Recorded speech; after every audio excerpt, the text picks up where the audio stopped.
poder venir a compartir la palabra del Señor aquí. Felicito al departamento de cocina por la escuela sabática.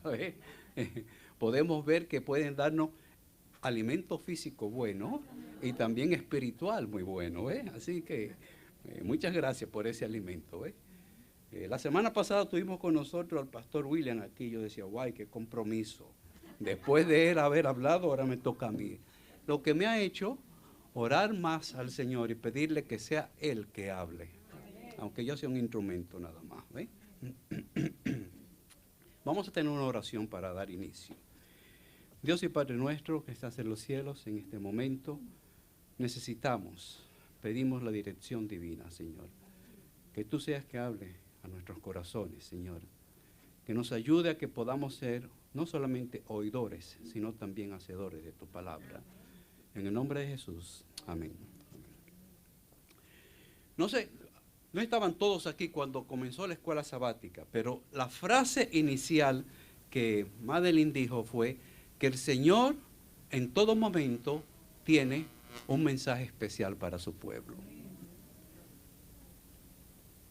Dice, Dios levantó al comienzo de cada periodo profético, o tiempo de crisis en Israel, Dios levantó un profeta líder sobre su pueblo. No nos pusimos de acuerdo, pero fíjense, esa era la introducción que yo tenía también para mi tema también. Así que, bueno, el Señor lo había dicho anteriormente. Nos dice que nada haría el Señor sin que revelara su secreto a sus siervos los profetas. Comentando sobre esto, el comentario bíblico adventista nos dice: la misericordia de Dios se manifiesta en que no trae sus castigos sobre los hombres sin que primero los amoneste por medio de sus profetas. Oigan esto ahora. Predice el mal que vendrá, pero con la esperanza de no verse forzado a infligirlo. El propósito es que no tenga que hacerlo. Y lo hizo varias veces con el pueblo de Israel. Mandó profetas diciéndole: esto, si no hacen, va a suceder esto, con la esperanza, con el deseo de que el pueblo reaccionara y que no fuera necesario enviar los castigos.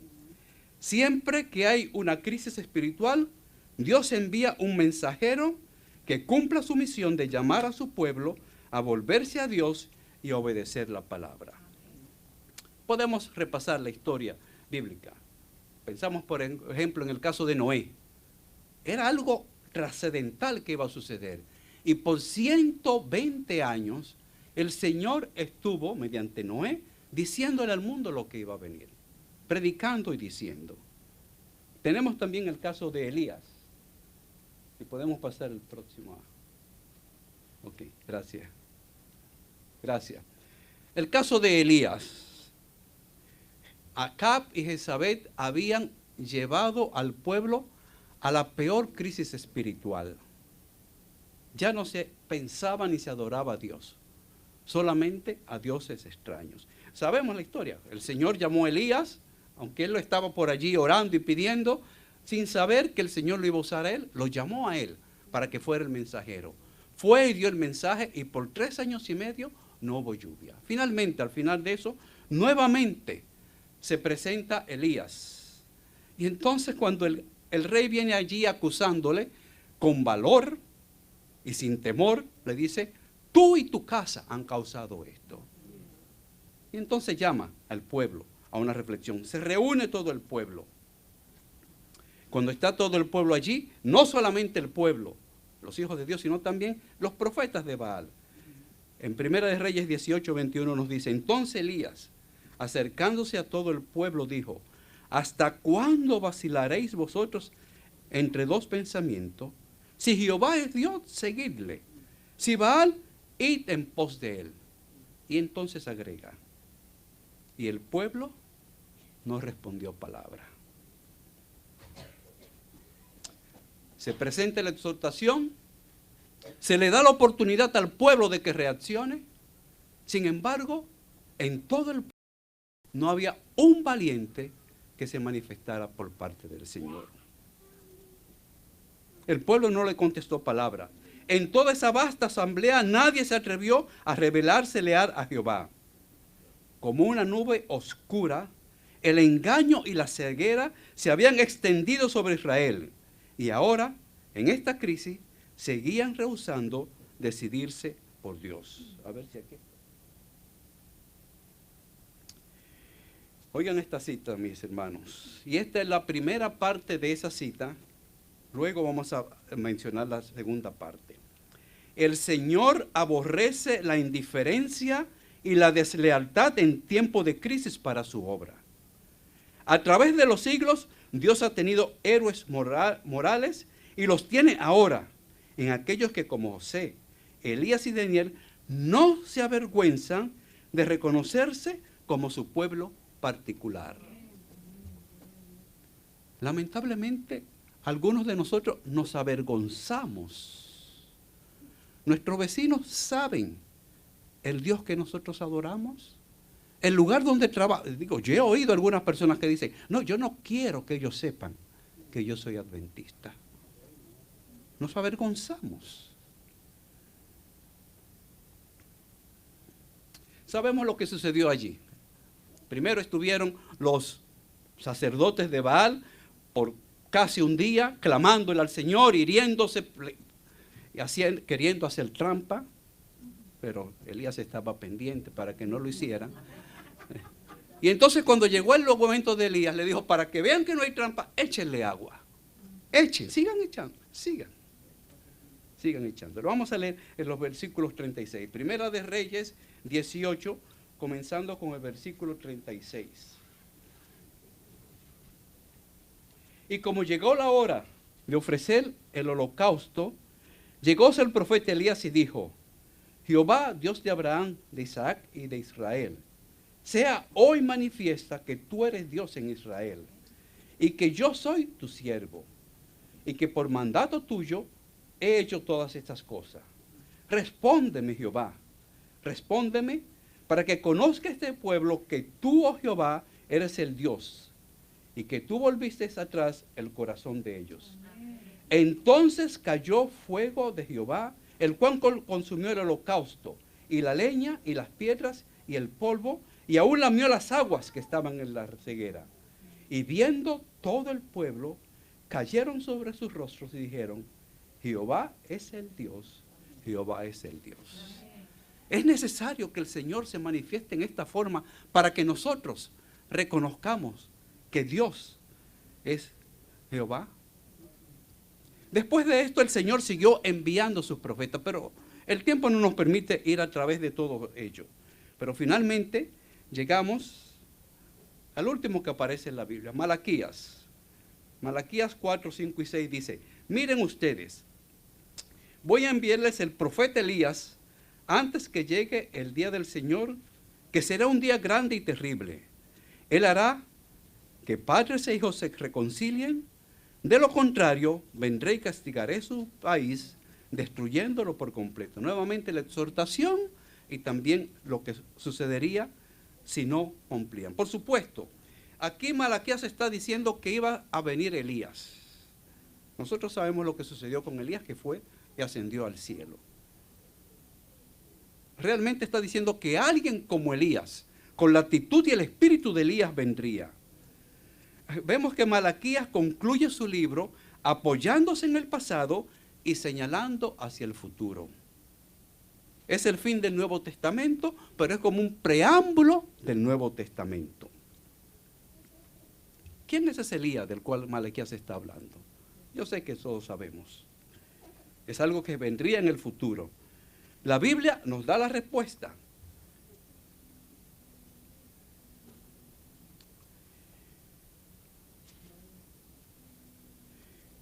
Pero se nos dice que después que Juan el Bautista, en Mateo 11, por ser fiel a su mandato, fue llevado a la cárcel. Y estando allí en la cárcel, el enemigo comenzó a poner dudas en su mente. Y yo pienso, no sé, eso se me ocurre a mí pensar, que tal vez los mismos discípulos de Juan le decían, pero ¿cómo es posible? Si él es el Mesías, que venía a liberar de la prisión a los que estuvieran en cárcel, ¿cómo tú estando aquí no te libera a ti? Y entonces Juan dijo, por favor, vayan, pregúntenle a Jesús si Él es el verdadero o si vendrá otro después de Él. Cuando fueron estos discípulos, Jesús no le contestó, sino que le dijo, vengan, estén conmigo un rato. Y comenzó a hacer la obra que Él acostumbraba a hacer siempre. Sanar enfermos, enseñar, predicar, dar ayuda y consuelo, recibir a los niños. Y entonces le dijo, cuéntenle a Juan lo que han visto. Cuando Él se fue, después que se fueron los mensajeros, entonces Jesús comenzó a hablar de Juan. Y esto es lo que dice Mateo 11, comenzando con el versículo 11. Les aseguro que entre los hombres ninguno ha sido más grande que Juan. Y sin embargo, el más pequeño en el reino de Dios es más grande que él. Todos los profetas y la ley de Moisés fueron solo un anuncio del reino hasta que vino Juan. Y si ustedes quieren aceptar esto, Juan es el profeta Elías que había de venir. Los que tienen oído, oigan. Allí claramente está diciendo que era Juan el Bautista. Era ese que Malaquías habló. Más adelante en Lucas 1:11 dice que Juan el Bautista iría delante de Jesús con el espíritu y virtud de Elías para convertir el corazón de los padres a los hijos y los rebeldes a prudencia de los justos, para aparejar al Señor un pueblo apercibido. Ahora bien, ¿cuál fue el mensaje de Juan el Bautista? Cuando estuvo aquí, él fue directo. Por ejemplo, llamó al pueblo al arrepentimiento, a que buscaran e hicieran obras que estuvieran de acuerdo a la voluntad del Señor. A los publicanos, que eran los recaudadores de impuestos, les decían que no debían cobrar más de lo que debían. A los soldados que dominaban el país, les decía que no fueran tan crueles con la persona, que no extorsionaran, esa es la palabra, que no extorsionaran a las personas. Pero ¿saben? Fue tan directo el mensaje de Juan que llegó hasta el mismo Herodes y le dijo, no te es lícito tomar a la mujer de tu hermano por mujer. Esto le costó la cárcel y también la vida. Comentando sobre esto, el deseado de toda la gente nos dice, veía que los hijos de su pueblo estaban engañados, satisfechos y dormidos en sus pecados. Oh, mis hermanos. ¿Estaban qué? Engañados, satisfechos y dormidos. ¿Estaba hablando a nosotros? No, estaba hablando al pueblo de Israel de entonces. Juan anhelaba incitarlos a vivir más santamente. El mensaje que Dios le había dado para que lo proclamase estaba destinado a despertarlos de su letargo y hacerlos temblar por su gran maldad. ¿Cuál era el propósito? Que se arrepintieran. Para eso era el mensaje. Dios no envía mensajeros para que adulen al pecador. No da mensajes de paz para que arrullen en una seguridad fatal a los que no están santificados. Impone pesadas cargas a la conciencia del que hace el mal y atraviesa el alma con flechas de convicción. Eso es lo que el Señor quiere. A veces pueden parecer fuertes, pueden parecer duros, pero es para que reaccionemos, mis hermanos. Esa te la voy a deber porque creo que la confundí, pero creo que parte de deseado de toda la gente también. Los ángeles administradores presentan los temibles juicios de Dios para ahondar el sentido de su necesidad e impulsarnos a clamar, ¿qué debo hacer para ser salvo? ¿Para quiénes son estos mensajes de amonestación, mis hermanos? Esta la tengo. Patriarcas y Reyes 2:41. De siglo en siglo estos consejos fueron repetidos por los siervos de Jehová a los que estaban en peligro de caer en hábitos de formalismo.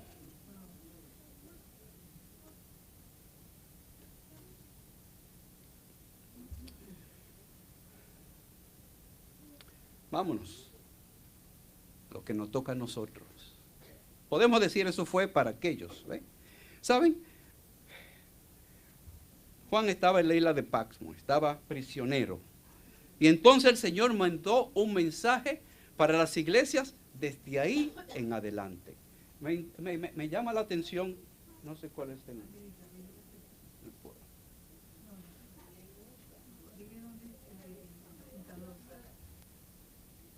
Aquí, sí. Aquí está Patmos, ¿ustedes ven? Ahí estaba Juan. Y entonces el Señor le da el mensaje. Y yo pienso que posiblemente Él mandó este mensaje con alguien. Y entonces el mensajero fue esta ruta: Éfeso, Esmirna, Pérgamo, Tiatira, Sardis, Filadelfia y la Odisea.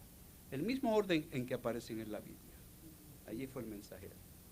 Y fue dando estos mensajes. Los nombres de estas 7 iglesias son un símbolo de las iglesias en diferentes períodos de la era cristiana. Pero ¿saben? Se me ocurre a mí pensar también que como que puede ser el periodo de mi vida en el transitar de la vida cristiana también. Vamos a ver más adelante. El número 7 indica algo completo y significa que los mensajes se extienden hasta el fin del tiempo, mientras que los símbolos usados revelan la condición de la iglesia en diferentes periodos de la historia. Comentar.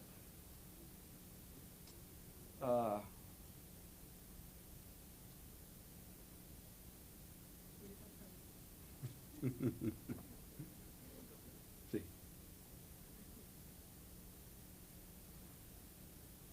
Tecnología. Bien, ahí está. Ahí están las 4 iglesias. Yo no voy a detenerme en todas ellas. Sí quiero mencionar algo. Dice, esto fue un cuadro que yo preparé. Yo lo hice en Excel, así porque me es más fácil. Mi secretaria la hizo en esta forma porque no le era posible tenerlo así. Y yo saqué la alabanza que el Señor da resumido a cada una de ellas, la reprensión, la amonestación, la promesa y cómo con una palabra se identifica esta iglesia. Ahora bien, dice, las fechas que ustedes ven allí, ven que cada uno dice un periodo. Las fechas no implican un tiempo exacto en el sentido común de la palabra. Es difícil delimitar con fechas exactas los grandes periodos de la historia. Usados con este fin, las fechas son, en el mejor de los casos, hitos útiles en un carácter más bien general, sin determinar límites exactos. La verdadera transición de un periodo a otro es un proceso gradual. Sin embargo, conviene escoger fechas aproximadas para ayudar a correlacionar los mensajes con los acontecimientos correspondientes a la historia. Éfeso, se nos dice la alabanza que tiene, no puede soportar a los malos. Su represión ha dejado tu primer amor.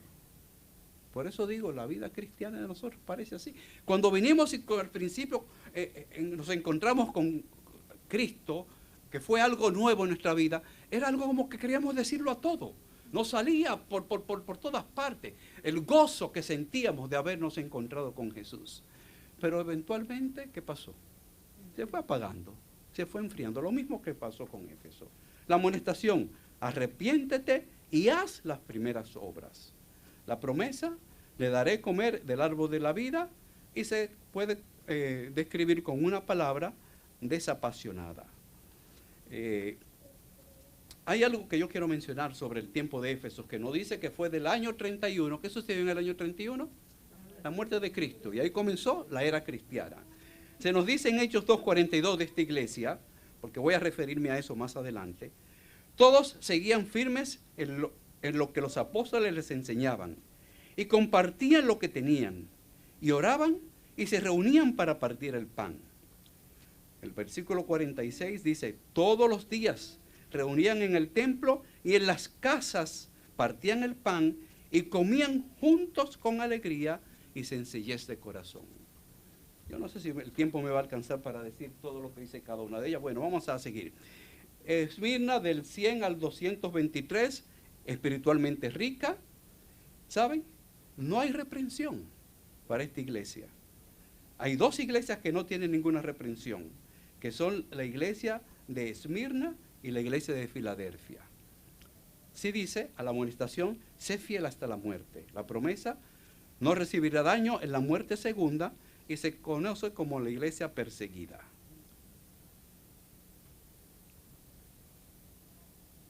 Pérgamo, años 223 al 538, al 538, 323 a 538. ¿Dije algo diferente? Soy humano.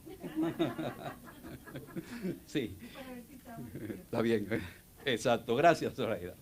Alabanza, retiene mi nombre y no has negado mi fe.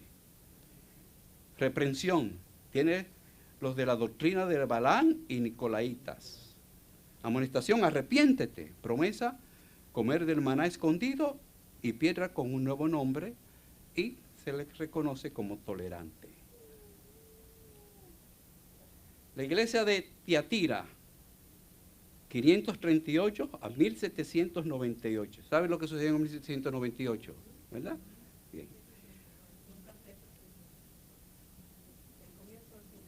Comienzo del fin del tiempo, cuando el Papa fue apresado y la supremacía papal terminó en ese año. Ahí.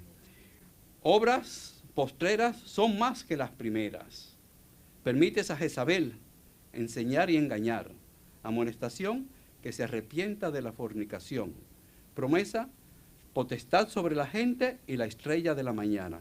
Y se le conoce como la iglesia transigente. Sardis, 1798 a 1833, no hay ninguna alabanza para esta iglesia. Hay dos iglesias que no reciben ninguna alabanza. Son Sardis, y ¿cuál es la otra? La Odisea, la iglesia de la Odisea. Reprensión, tienes nombre que vives y estás muerto. Acuérdate de lo que has recibido y oído, y guárdalo. Promesa, vestiduras blancas, no borraré su nombre del libro. Y se le conoce como la iglesia muerta.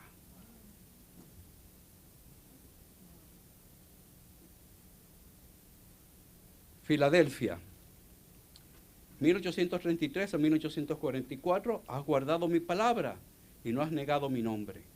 No tienes represión, como dijimos anteriormente. Retén lo que tienes para que ninguno tome tu corona. Promesa, lo haré columna en el templo y escribiré en él el nombre de Dios. Y se le conoce como la iglesia misionera. Y por último, la Odisea. No recibe alabanza, reprensión, ni frío ni caliente. Amonestación, comprar de mi oro, vestiduras blancas y úngete con colirio para que veas. Promesa, se siente conmigo en mi trono. Y se conoce como la iglesia arrogante. Comentario Bíblico Adventista, tomo 7, página 768. No, eso ya la dije. Apocalipsis 3, 14 al 16. Apocalipsis 14, versículos 14 al 16. 3, 14. Escribe al ángel de la iglesia de la Odisea. He aquí dice el amén, el testigo fiel y verdadero, el príncipe de la creación de Dios. Yo conozco tus obras. Aquí no está hablando alguien que no sabe lo que está hablando, lo que está diciendo, ¿ves? Lamentablemente, muchos de nosotros como que no conocemos nuestras obras, pero el Señor sí conoce nuestras obras. Y comienza diciendo eso. Yo sé lo que estoy diciendo. Yo conozco tus obras, que no eres tibio ni caliente. Ojalá fuese frío o caliente, mas porque eres tibio y no frío ni caliente, te vomitaré de mi boca. ¿A quién está amonestando? La iglesia de la Odisea, nuestro tiempo. A ustedes, a nosotros, mis hermanos, a todos nosotros. Representa la desagradable tibieza o falta de fervor de la iglesia en el mundo de hoy. El mensaje de la Odisea, mis hermanos, se aplica a todos nosotros, a cada uno de nosotros.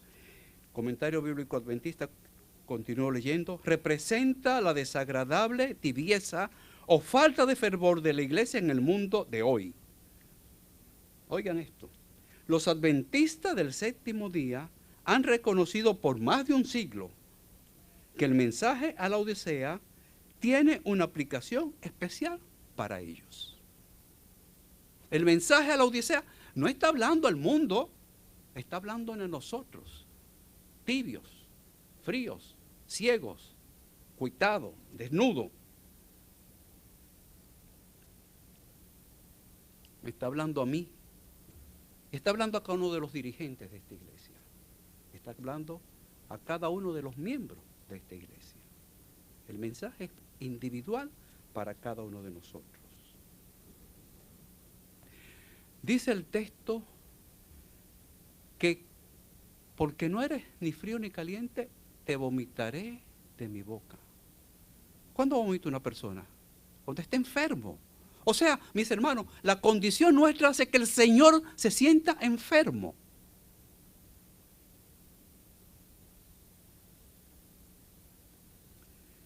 Al Señor le agrada que los tibios, que creen que son religiosos, nunca hubiesen mencionado su nombre. Son una carga continua para los que anhelan ser fieles seguidores de Jesús. Son una piedra de tropiezo para los incrédulos.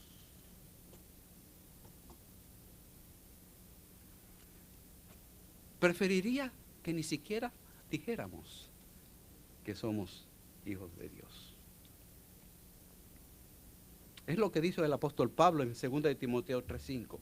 Aparentarán ser muy religiosos, pero con sus hechos negarán el verdadero poder del Evangelio.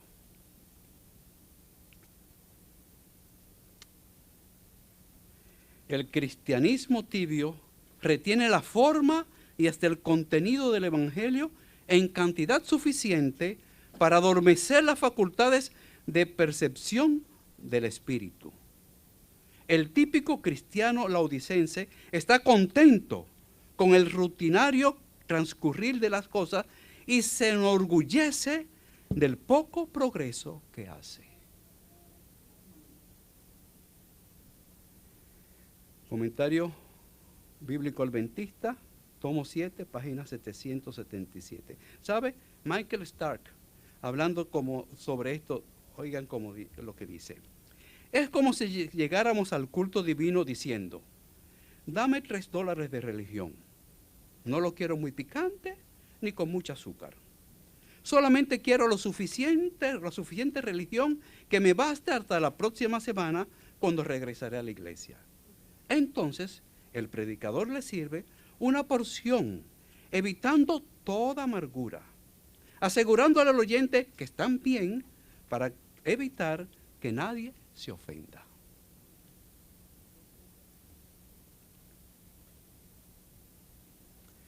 Hoy es necesario que se eleve una reprensión severa, porque graves pecados han separado al pueblo de Dios.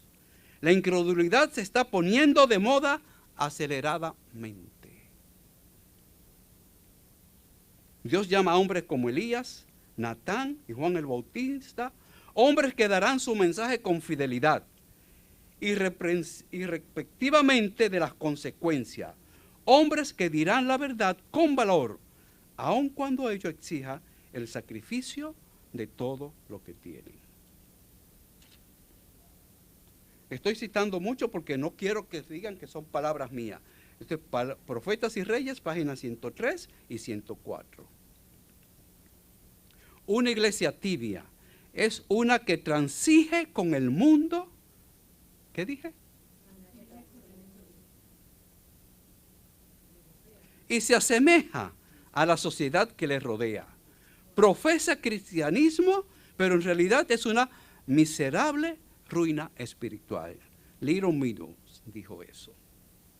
Transige con el mundo, se asemeja a la sociedad que le rodea. A mí me ha pasado, mis hermanos, lamentablemente. He llegado a iglesia, estoy predicando y veo a una persona que creo que no es de la iglesia y estoy apelando y al final me dice, no, yo soy miembro de la iglesia. Versículos 17 y 18 de Apocalipsis 3. Porque tú dices, yo soy rico y estoy enriquecido y no tengo necesidad de ninguna cosa. Y no conoces que tú eres un cuitado, miserable, pobre, ciego y desnudo. Yo te amonesto que de mí compres oro afinado en fuego, para que seas rico y seas vestido de vestiduras blancas, para que no se descubra la vergüenza de tu desnudez, y unge tus ojos con colirio para que vea. O sea, que la iglesia no solo afirma que es rica, sino lo peor es que se cree que la riqueza que tienen es porque ella lo ha adquirido. Y saben, y está en una situación que pretendemos que no puede mejorar. No hay nada que hacer. El Espíritu Santo no entra donde no se siente necesidad de su presencia. Es necesario que sintamos la necesidad, que roguemos para que podamos cambiar.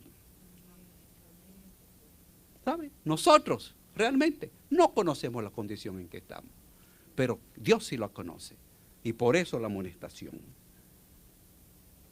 El oro refinado en fuego es la fe que obra por el amor. Fe que ha sido probada y purificada por el fuego de la aflicción. El siguiente versículo 19, yo reprendo y castigo a todos los que amo. Sé pues celoso y arrepiéntete. Hemos oído de la situación en África Oriental Central. De hecho, corresponde con la ofrenda del 13º sábado. Lo que están pasando en algunos lugares allí. Como uno de los dirigentes fue hecho preso y hay otras personas que han sido... Y saben, al principio cuando llegan estas noticias, yo personalmente pienso orar, Señor, libéralos, ayúdalos. Pero no, después recapacito y digo, lo que tengo que pedir es que el Señor le dé fortaleza para que permanezcan fieles al Señor. Y se me ocurre decir, ¿quién sabe? A nosotros necesitaríamos algo de eso para probar nuestra fidelidad. El Señor dice, al que amo, castigo. Mis hermanos, vienen pruebas, vienen dificultades. Es porque el Señor nos ama. Otra forma de manifestar su amor, para que nosotros podamos. No sé si a ustedes les sucede. Cuando todo está bien, a veces como a mí me sucede, se me olvida orar, se me olvida estudiar. Pero cuando vienen las pruebas y las dificultades, entonces ahí voy al Señor. ¿Quién sabe? Por eso el Señor lo hace. Vestiduras blancas representan la justicia de Cristo. Solamente Él puede darnos la justicia. Solamente Cristo. El colirio es el antídoto celestial para nuestra ceguera espiritual. Si no conocemos, no podemos, entonces necesitamos ese colirio. Abrir los ojos a su verdad condiciona espiritualidad. Y solamente el Espíritu Santo puede hacer esto.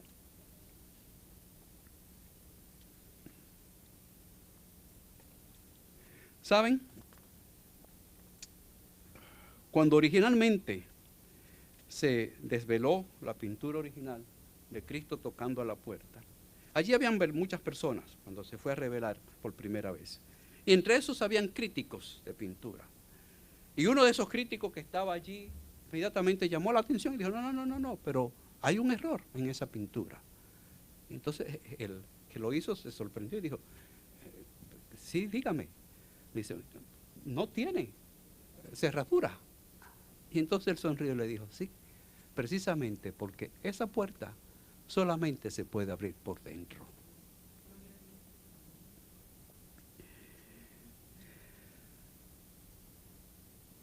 Depende de nosotros el permitir la entrada de Cristo en el corazón. ¿Saben? Recientemente regresé a visitar a alguien allá en la ciudad de Nueva York. Y hay algo peculiar en la ciudad de Nueva York, en los edificios que hay eso. Que aunque tiene una cerradura por fuera, usted no puede entrar. porque tienen 1, 2, 3, 4, 5 cerraduras. Y cuando yo vi eso me puse a pensar, ¿cuántas cerraduras tendré yo en mi corazón que no le permite al Señor entrar? ¿Cuántas hay allí? El Señor no va a hacer como hacen a veces los policías en Nueva York y en otros lugares, van y rompen la puerta. Nunca.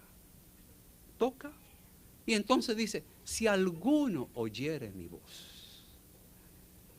¿En qué estoy yo que no me permite oír al Señor? ¿Estoy durmiendo? ¿Tengo la música muy alta o el televisor o a veces hasta las preocupaciones financieras? Cuando el Señor me dice, venid a mí, que yo daré reposo y descanso. El Señor tocando y llamando.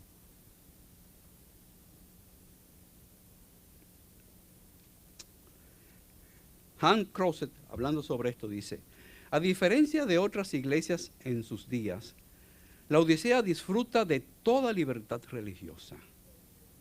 No había persecución en la ciudad. Exteriormente, la iglesia estaba haciendo muy bien.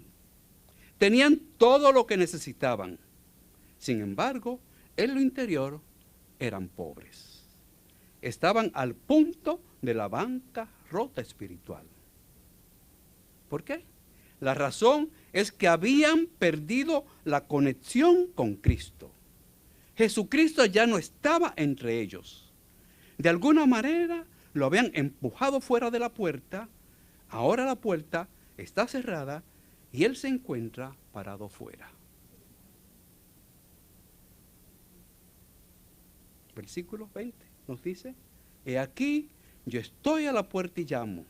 Si alguno oyere mi voz y abriere la puerta, entraré a él, cenaré con él y él conmigo. Saben, este versículo muchas veces se ha usado para fines evangelísticos, o sea, para predicar y llamar a personas que no son de la iglesia. Pero pongámoslos en el contexto correcto. No está hablando a personas que están fuera de la iglesia, está hablando a nosotros, los que estamos ya en la iglesia. Para eso está hablando. Es para una iglesia de personas que han hecho su entrega al Señor. Una iglesia cuyos miembros, que por lo menos de nombre, son cristianos.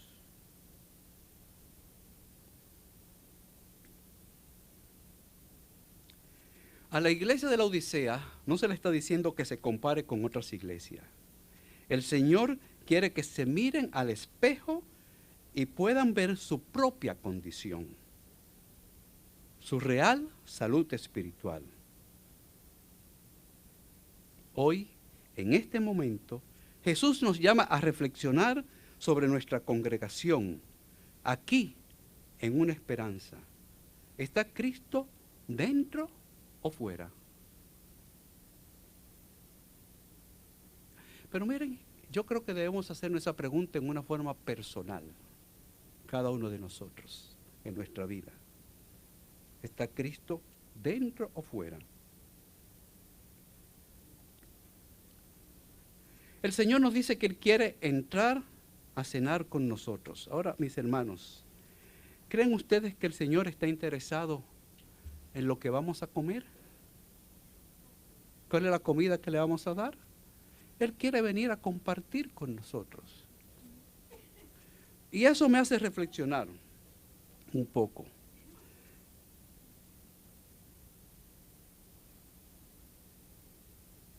Se lo va todavía.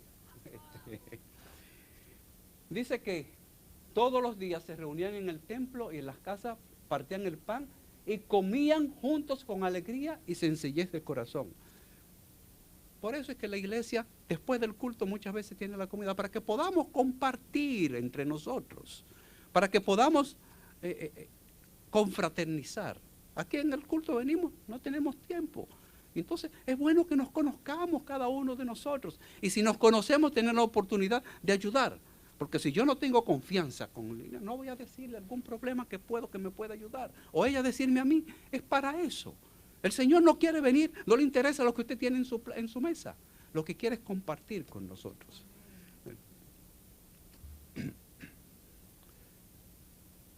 Ahora sí. Ahí está la cita completa. Voy a comenzar con la parte que ya leí.